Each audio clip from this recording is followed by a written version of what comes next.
Welcome back to another episode of No Shame with Shane, where the takes have no lies, no bias, and most importantly, no shame. Now, the Eagles are officially 7-2.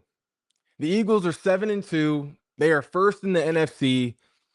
After last night's win against the Packers, 10-7 win against the Packers in Lambeau. I said this would happen. I said the Eagles weren't losing another game. I said the Eagles were not losing another game coming out of the bye week. And so far I'm right.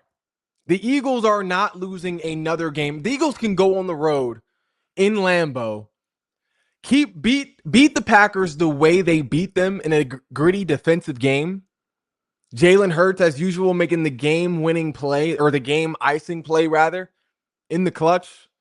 Defense holding up, looking really the best and most consistent they've looked all season. The Eagles aren't losing another game in the regular season. They're just not. They're not losing another game in the regular season after what I saw against the Packers last night. 10-7. And honestly, looking at this game, this was really one of the most entertaining games of the year so far. Like, you look at the score, not a really compelling score, not an overly exciting score. It wasn't a shootout. But if you were actually watching this game, this was one of the more entertaining games of the season so far because it was a battle of two playoff defenses. Like, this is honestly just a contest of which defense is going to outplay which. Just a battle of which defense was better. Just a battle of two playoff caliber defenses. You saw a lot of good things from both sides. In the Packers defense, they showed that they have the ability to stop the run when their elite pass rush is not able to get home. Which is saying a lot because there's not going to be many instances where that pass rush is not going to get home. Where they don't play an Eagles O-line, twice in a season. But then their secondary also showed that they can play blanket coverage against a skill group as talented as this Eagles offense. And then you look at the Eagles defense. The Eagles defense showed how elite their pass rush can be.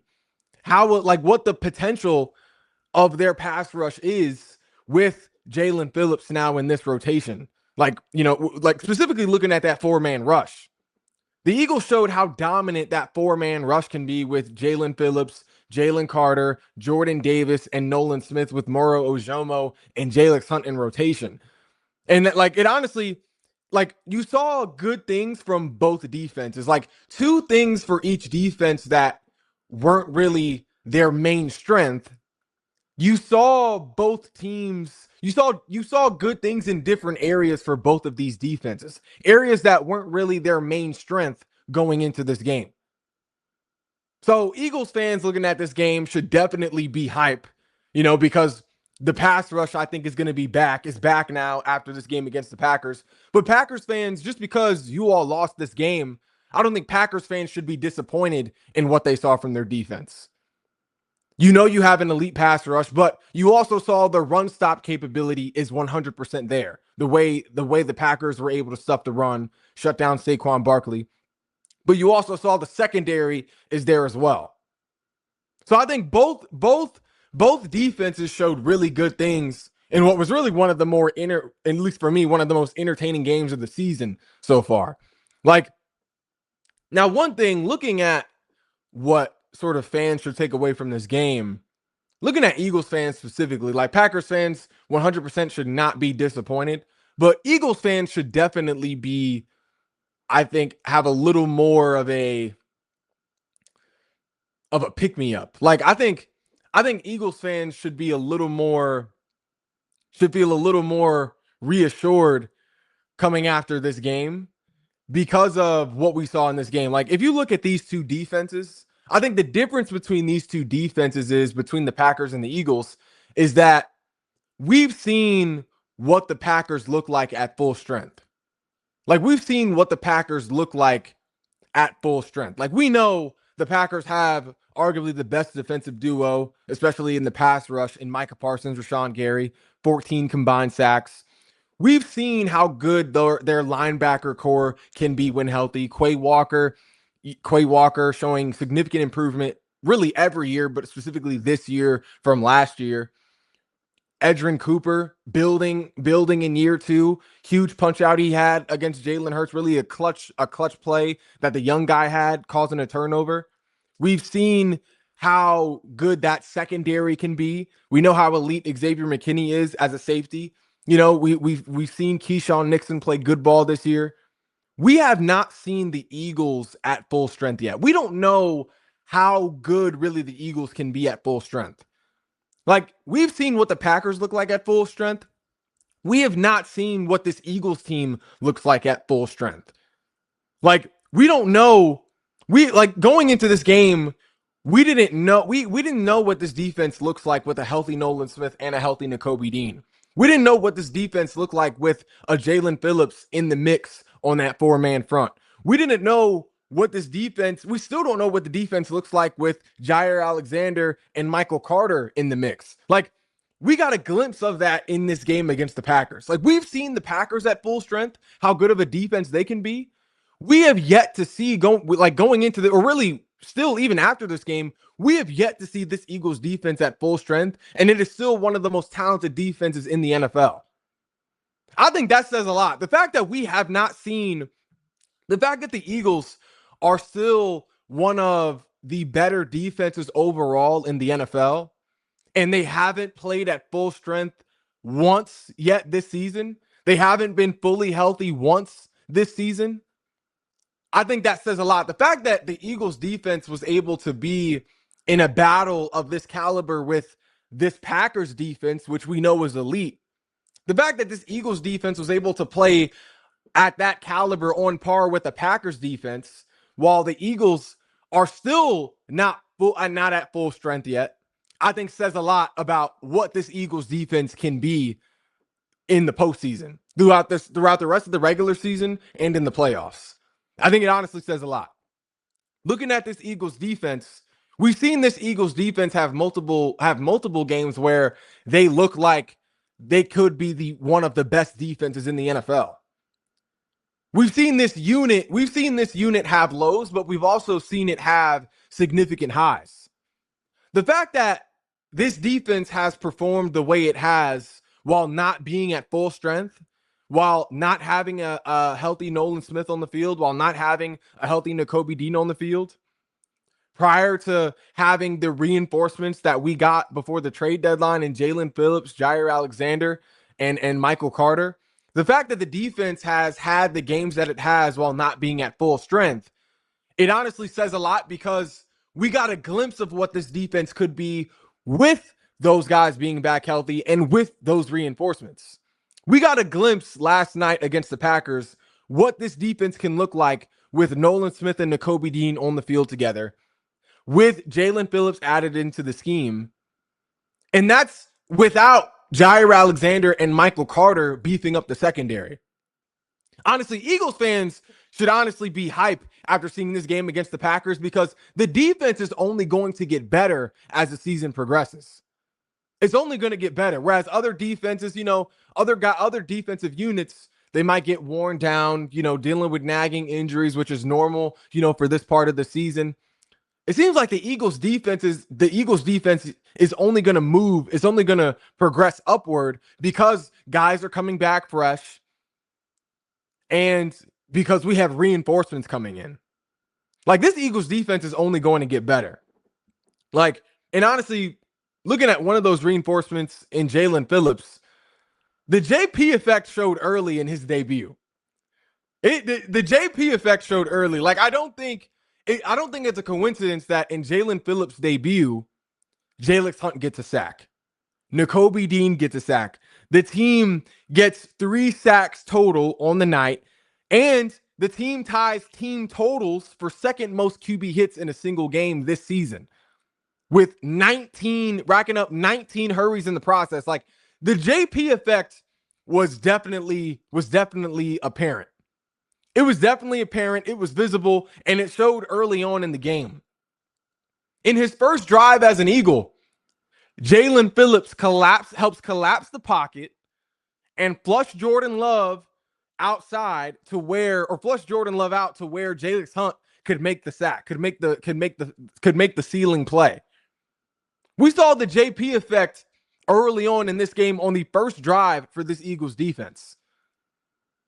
Like, honestly, like this was Jaelan Phillips was a great addition to this Eagles defense. Just like I said, just like I said he would be, Jaelan Phillips was the missing piece. Just like I said he would be, Jaelan Phillips was a problem on this D-line in this scheme. On the same D-line as Jalen Carter, Jordan Davis, Nolan Smith, with the depth now that these guys have behind them in rotation, just like I said he would be, Jaelan Phillips was that factor guy. 8 pressures on the night, 7 hurries, 6 tackles, 2 QB hits, 1 fumble recovery, and the game-saving play on 4th down. The game-saving play on 4th down leading to a forced fumble and fumble recovery. Jaelan Phillips made an impression early and was a factor early for this Eagles defense, just like I said he would be. Just like I said he would be. And honestly, looking at this Jaelan Phillips trade, there's no way you can say Jaelan Phillips was not the most impactful trade ahead of the deadline. Jaelan Phillips was the most impactful trade ahead of the deadline. You can't tell me Quinnen Williams was more of was a more impactful trade than Jaelan Phillips. You can't tell me Sauce Gardner to the Colts, Ahmad Gardner to the Colts was more of an impactful trade than Jaelan Phillips to the Eagles. Quinnen Williams is not going to make the difference for a Cowboys defense in terms of making them a playoff team. Ahmad Gardner, I'm calling him Ahmad because he hasn't looked like Sauce at all this season. Ahmad Gardner is not going to be the difference for the Colts in the Colts making it to the Super Bowl. Jaelan Phillips could be the difference in elevating this defense to where it was last year in terms of being a Super Bowl caliber defense. That D-line looked a lot more dominant against the Packers than they have for really most of this season so far. Honestly, Jaelan Phillips on this D-line, the way the D-line looked against the Packers was the closest to what they have looked, was the closest to how they looked in the Super Bowl against Patrick Mahomes than anything else we've seen this season. Last night with Jaelan Phillips in the mix, that Eagles D-line looked the closest to what they looked like in the Super Bowl than what they have at any other point this season because of how they were making Jordan Love uncomfortable.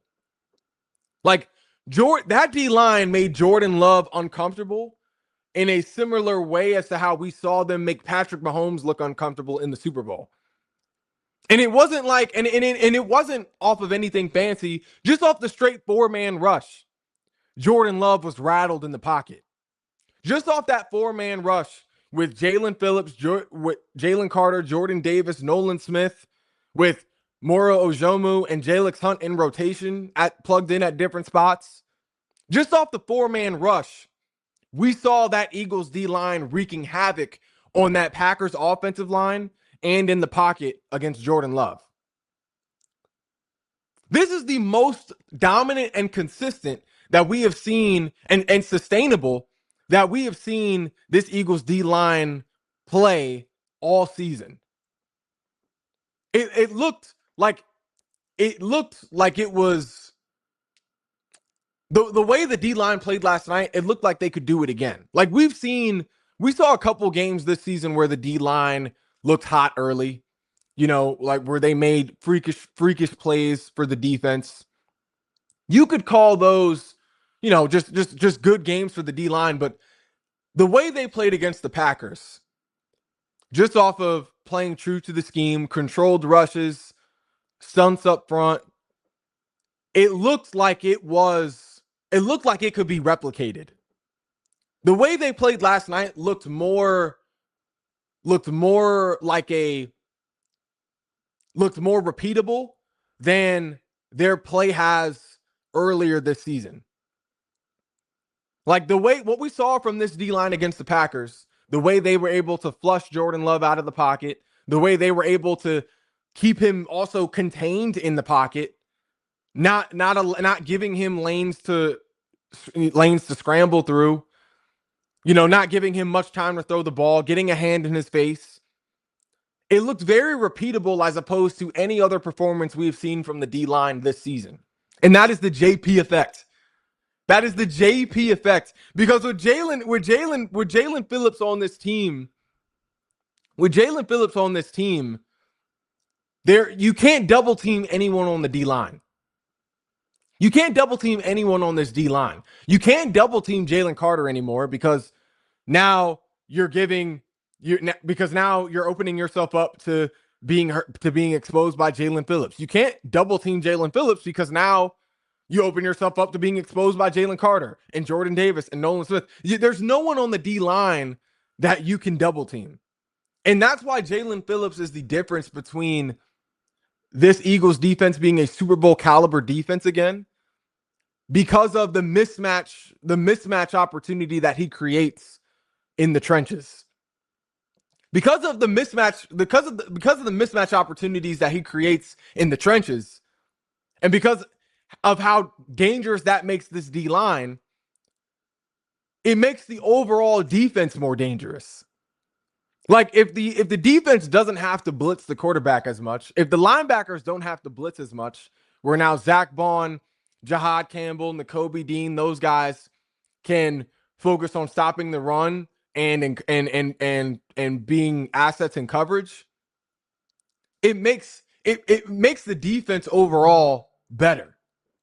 Like Jalen Phillips coming to this Eagles defense, Jalen Phillips is honestly the difference between the Eagles being a Super Bowl team and them being a playoff team. Looking at the defensive unit specifically, Jalen Phillips creates mismatch problems in the trenches for this D-line because now you can't double team anyone on the front. And if you can't double team anyone on the front, it's more one-on-one opportunities for everyone on that front four. And knowing who those rushers are, all of those guys are capable of winning those one-on-one matchups the majority of the time. Nolan Smith is capable of winning one-on-one matchups for a majority of the game. Jalen Carter, we know, is capable of winning one-on-one matchups for a majority of the game. There's not a lot of interior linemen that can just contain and stop the sheer mass and power of Jordan Davis with his size. And as we know, Jalen Phillips is a guy who can abuse those one-on-one matchups in the majority of the game. Like, the fact that this D-line is in that position, it makes the rest of the defense better because of how the rest of the unit can feed off of that front four. So Jalen Phillips is definitely the most Jalen Phillips is definitely the most impactful trade ahead of the deadline because Jalen Phillips is more of a difference than Quinnen Williams and Sauce Gardner. Jalen Phillips is the difference for this Eagles defense in terms of being a Super Bowl caliber team and a playoff team. Quinnen Williams is not going to help this Cowboys defense elevate to a playoff unit. Ahmad Gardner is not going to be the difference between the Colts already being a playoff caliber team and them being a Super Bowl caliber team. It's you can't tell me that those trades have been more impactful than Jalen Phillips. And honestly, then honestly looking at what Jalen Phillips brings to this D-line, Jalen Phillips honestly gives the Eagles a top 5 pass rush in the NFL. Like with the opportunities that Jalen Phillips creates for the rest of the D-line, the fact that offensive lines can't double team one person on that D-line, it honestly makes them a top 5 unit in the NFL, I think, moving forward, because you now have more one-on-one opportunities for all 4 of those guys. All 4 to 5 of those guys, you create more one-on-one opportunities for that front. And I think that honestly makes them a top 5 pass rush unit moving forward because of what all of those guys are capable of. Like, honestly, I think Jalen Phillips to the Eagles puts that pass rush on caliber with the Broncos, with the Packers, with the Seahawks, and with the Giants. I think Jalen Phillips being added to this unit, it puts that rushing unit on caliber with those other 4 teams. The Broncos, we know, have a dominant pass rush with Zach Allen, Nick Bonito, Jonathan Cooper, 2 guys which are, I believe, top 5 to 6 in sacks right now. The Packers, obviously, with Micah Parsons, Rashawn Gary, even Devontae Wyatt. The Seahawks, Leonard Williams and DeMarcus Lawrence. Leonard Williams being the Defensive Player of the Year candidate this year. And then, of course, with the Giants, Brian Burns, Kayvon Thibodeau, Abdul Carter, but most importantly, Dexter Lawrence on the inside. I definitely think Jaelan Phillips coming to the Eagles puts the Eagles pass rushing, that Eagles pass rush on caliber with those other 4 teams. And I don't think you can argue that based on what we saw last night. In game 1, if Jaelan Phillips coming to the Eagles, if Jaelan Phillips' first game as an Eagle results in 3 sacks, 19 quarterback hurries, 8 total, or not 8 pressures. If Jaelan Phillips in his first game as an Eagle can make that type of impact for the defense, I think it's no question that the Eagles now moving forward for the rest of the season will have a top 5 pass rush in the NFL.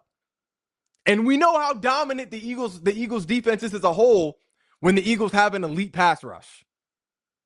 We know how dominant this Eagles defense can be when that front 4 is getting home. If Jaelan Phillips can have that type of impact that he had in his first game as an Eagle, being a starter, playing starter minutes, 8 pressures, 7 hurries, 6 tackles, 2 QB hits, 1 fumble recovery, and 1 game-saving play that led to a forced fumble, I think there's no question that the Eagles will have a top 5 pass rush moving forward. I don't think it's crazy to say that Jaelan Phillips joining this Eagles D-line puts them on caliber with the pass rush of the Broncos, with Zach Allen, Nick Bonitto, and Jonathan Cooper. I don't think it's crazy to say that Jaelan Phillips coming to the Eagles puts their pass rush on caliber with that of the Packers, with Micah Parsons and Rashawn Gary and Devontae Wyatt. I don't think it's crazy to say JP to the Birds puts their pass rush on caliber with that of the Seahawks, with Leonard Williams and DeMarcus Lawrence. I don't think it's crazy to say JP coming to the Eagles puts them on caliber with that of the Giants, with Brian Burns, Thibodeau, Dexter Lawrence, and Abdul Carter. Like, this, honestly, this D-line with Jaelan Phillips added to the rush is definitely a top 5 unit, or going to be a top 5 unit for the rest of the season. 100%. And honestly, there's a lot of good things that Eagles fans can take away from this game, especially when you look at the defense. You look at how dominant the defense looked last night. It's only going to look better as those reinforcements to the secondary come in, and Jaire Alexander and Michael Carter. But honestly, Eagles fans have a lot to be excited about looking at the offense as well. Like, it wasn't a flashy night, 10 points. It wasn't a flashy night for the offense, but I think it was still promising. It was sustainable. Like, I think Eagles fans should not be concerned after this low-scoring game that we had against the Packers. Like, it was a low-scoring game, but we only scored 10 points. But Eagles fans should not be concerned. Honestly, Eagles fans, if anything, should be impressed with how this offense was able to move the ball against this specific defense. A defense that has shown the ability to demoralize an offense in the passing game. A defense that has shown the ability to stop the run. And a defense that has shown to have a capable secondary. I think Eagles fans should be impressed with how this Eagles offense was able to move the ball against this unit. Like, Eagles fans should be impressed with Jalen Hurts' decision-making at the QB spot against the Packers. They should be impressed with the O-line's ability to contain Micah Parsons and Rashawn Gary, especially in that jumbo front with Fred Johnson. Fred Johnson being a huge help in that containment as well. Eagles fans should be impressed with Devontae Smith's big play ability, his ability to make the check down plays, but also to be that big play receiver, especially in those 50-50 ball situations, being able to make those contested grabs. But then Eagles fans should also be impressed with Patulo's strategy going into this game. Like, the game plan was good. There's a lot that Eagles fans should be impressed with in watching this game, as opposed to just being concerned or disappointed at the low scoring as a whole. Like, Eagles fans shouldn't look at 10 points and be disappointed. Eagles fans should look at the way Jalen Hurts was able to make the right throws, the way he was taking care of the football, the way the O-line was able to contain that elite pass rush in Green Bay, the way Devontae Smith was able to make the big play, make the elite play, the elite receiver one play for the touchdown. The way Patullo was calling the shots on the sideline, the way Patullo was strategizing within the offense. There's a lot Eagles fans, honestly, that we should be impressed with after watching this game, as opposed to being just concerned about the low scoring totals as a whole.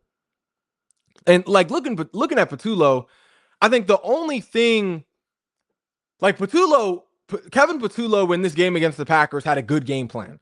He took what the Packers defense allowed. He didn't take unnecessary risks, unnecessary chances. Like he had a good game plan for this game. The only thing that I do question from, though, in terms of looking at Patullo, the only thing that I do question, the only decision I do question is his decision to go for it at the end of the game. The last offensive play of the game, that's the only thing I question. On 4th and 6, on the opposite 35, 32 seconds left in the game, I do question Patullo for going for that play. There's no reason the Eagles should have gone for it in that moment. There's no reason.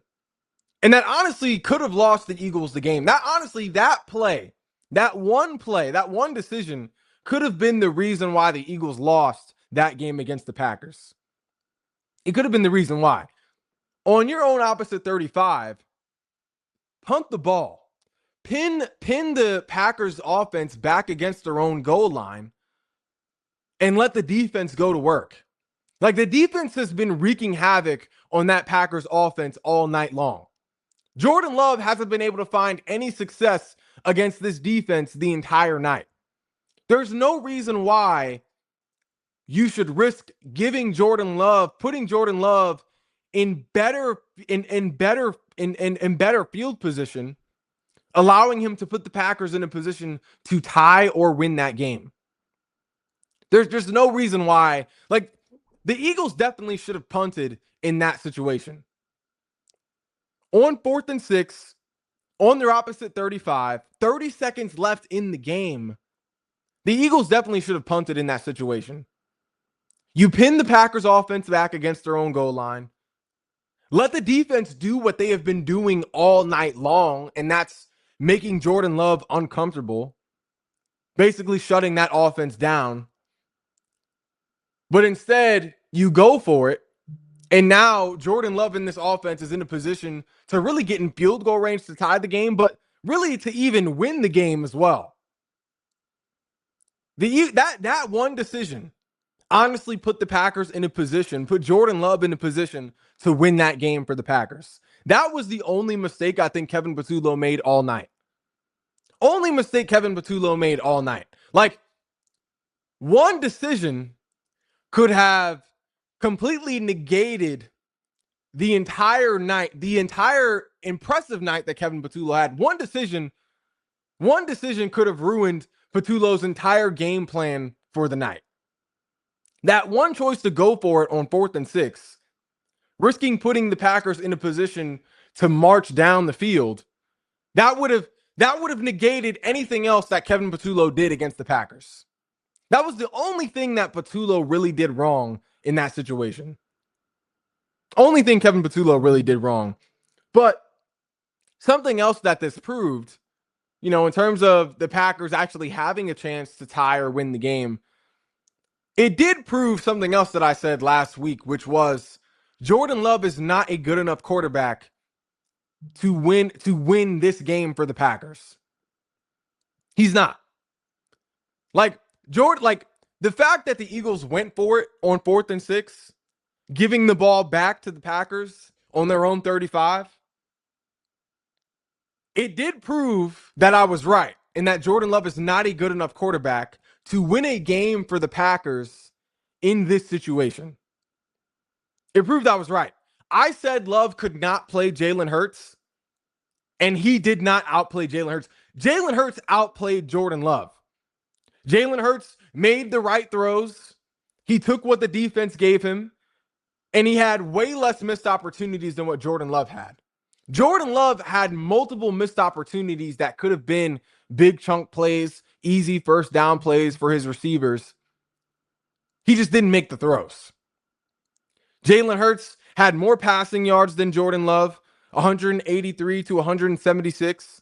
He had obviously more touchdowns than Jordan Love. He had a higher completion percentage than Jordan Love. He had a higher QBR than Jordan Love, 42 to 38%. He had a higher passer rating than Jordan Love, 92 to 68%.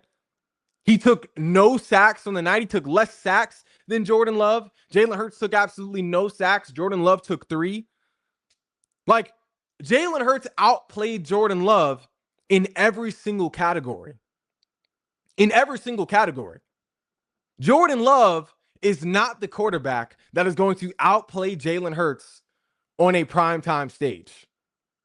If he can't do it in a primetime game during the regular season, he's not going to do it in the playoffs. He's just not. And even looking at Jalen Hurts and Jordan Love, even looking at the fact that they both had 1 turnover, even though Jalen Hurts had, was better in every other category than Jordan Love, one thing they did have equal was they both had 1 turnover. They did both have 1 turnover. But even looking at that turnover, Jordan Love's turnover was worse than Jalen Hurts' turnover. like I know that sounds crazy, but if you watch that game, both of their turnovers were different. Like, Jordan Love's turnover was much worse than Jalen Hurts' turnover. Jalen Hurts' turnover was taken from him. Like, Jalen Hurts was actively trying to take care of the ball, was trying to get down on the ground as Edgerrin Cooper punched it out, which was just a big dog play by Cooper. But Jalen Hurts was actively trying to be conservative. Jordan Love, in the pocket, behind the line of scrimmage, with Nakobe Dean wrapped around him, actively trying to punch the ball out, Jordan Love was still trying to make a play from behind the line of scrimmage. Jordan Love was way more careless in his turnover than Jalen Hurts was in his. Jordan Love's mistake was way more costly than what Jalen Hurts' was. Especially when you look at the fact that Jalen Hurts ended up making up for that turnover later in the game with that touchdown throw to Devontae Smith. Ended up making up for it later in the game, even with the way he was able to escape the pocket and get yards with his legs, get the first down with his legs. Jordan Love not only had the worst turnover, but he didn't even make up for it later on in the game. There was nothing significant that Jordan Love did in that game that made up for his costly turnover that he had against this defense. So even looking at their turnovers, Jalen Hurts not only had better stats than Jordan Love, not only just played all around better football than Jordan Love, but even in their one mistake, even in their respective turnovers that they both had, Jordan Love's turnover was worse than Jalen Hurts' turnover. It was worse.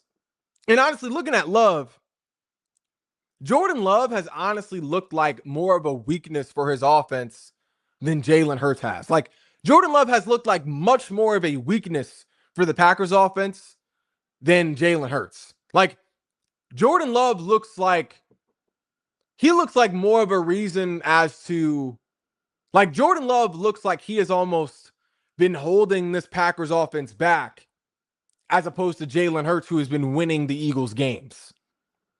Like, I heard people were commenting this week that Jordan Love clears Jalen Hurts. Jordan Love is a better quarterback than Jalen Hurts. Jordan Love does absolutely nothing better than Jalen Hurts, and he proved that in this game. He's proved that this season. Jordan Love has looked like the weakness of this offense, as opposed to Jalen Hurts' role in the Eagles offense. Like, this was the third game for the Packers. This was the third game that they have lost where the defense has held the opposing offense to 2 or less touchdowns. So we look at the Packers in the NFC, we see them as a playoff caliber team. We see them as a team that has a legit shot at contending for a Super Bowl. But when you look at how the Packers are losing their games, you know, coming in with a record of 5-2, now 5-3. When you look at how the Packers have lost those 3 games, still being one of the better teams in the NFC, Jordan Love is the biggest reason why the Packers have lost those games. If you're a quarterback who is supposed to be a superstar or have a superstar caliber talent, you know, being one of the most talented quarterbacks in the NFL, if the reason why you are losing games is because of your supposed franchise quarterback, that's a rocky situation. That's a rocky situation. Jordan Love has been the reason why the Packers have lost those games more than the Packers winning games. Like, if you look at Jordan Love and Jalen Hurts, Jordan Love does absolutely nothing better than Jalen Hurts, and he has shown that this season. Jordan Love has honestly looked like more of a weakness for the offense than what Jalen Hurts has looked like in the Eagles offense. This is the third game that the Packers have lost where the defense has held an opposing offense to 2 or less touchdowns, which means the defense is doing their job, but for some reason, the offense isn't able to keep up. The offense isn't able to hold up their end and make that game-winning play. And at the end of the day, that's got to fall on Jordan Love. That's got to fall on Jordan Love. Like, if you look at that game against the Browns, Jordan Love was the reason they lost that game. Throwing an interception late in the fourth on a potential game-icing play that then allowed the Browns to later tie the game and eventually win the game. If you look at the Packers game against the Panthers, a game that really should have been a blowout. I get it, Tucker Kraft went down, but even without Tucker Kraft, that still should have been a winnable game. That still should not have been nearly as close of a game as it was. Throwing in, like, you're down by 1, only 3 field goals, you're down by 1, 7-6, you're throwing into triple coverage. Throwing into triple coverage, resulting in an interception. Jordan Love was held completely scoreless until the fourth quarter against a Panthers defense that ranks in the second half of the NFL in every major category. In total yards, against the pass, against the run, Jordan Love was held completely scoreless until the fourth quarter by a shabby Panthers defense. Then, when you look at this game against the Eagles, obviously his turnover against on that Nakobe Dean sack. Not being able to move the ball as efficiently as Jalen Hurts was able to move the ball. Jordan Love has looked like more of a weakness for that Packers offense than anything close to what Jalen Hurts has looked like at any point this season. And honestly, there is something I need to address as well. Like, there is a bit of confusion on my last episode. Like, I know I gave some credit to the injuries of the NFC in terms of the Eagles' success. I do think the Eagles have benefited from the injuries in the NFC, but I didn't say that was the main reason why the Eagles are first. The Eagles are first seed in the NFC because they are a dominant team. They have some things they're trying to figure out, but the Eagles are still a dominant team in the NFC, rightfully deserving of first seed in the NFC. Even if all teams were healthy, the Eagles could still be a first seed team in the NFC. But what I do acknowledge is the fact that the injuries to other teams definitely made that easier with how the Eagles kind of started this season. Like, injuries to the 49ers, Fred Warner, Nick Bosa, Brock Purdy, Juwan Jennings. Definitely helped. Injuries to the Packers, their best offensive weapon this year going down in Tucker Kraft. Definitely helped. All the injuries to the Commanders on both sides of the ball, especially with Jaden Daniels, Not having Jaden Daniels, Terry McLaurin, or Deebo Samuel on the field together for more than one game definitely helped. Looking at how banged up the Rams have been this year. Puka Nacua missing some time. The injuries definitely helped, but it's not the main reason why the Eagles are first in the NFC. The Eagles are first in the NFC because the Eagles right now are the best team in the NFC. But that's all we got for today's edition of No Shame with Shane. If you haven't already, be sure to like, follow, and subscribe to all of our social media platforms. And I will be back later on with more shameless takes.